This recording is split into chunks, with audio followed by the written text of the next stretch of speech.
Hey everyone, this is a quick video on how to completely disassemble the BitFenix Prodigy M case. You may not need to take it completely apart as seen in the video depending on your build, but I like to get everything out of the way and start the build with the case as naked as possible, especially with cases this small. The case does fit an MATX motherboard, but it is very small compared to other MATX cases and is actually quite difficult to build in when using custom water cooling.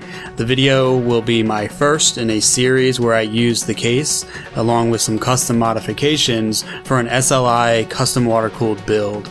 The breakdown is pretty self-explanatory, but go ahead and leave a comment if you have any questions, and please subscribe to my channel to see the future videos where I build out this rig. Thanks for watching.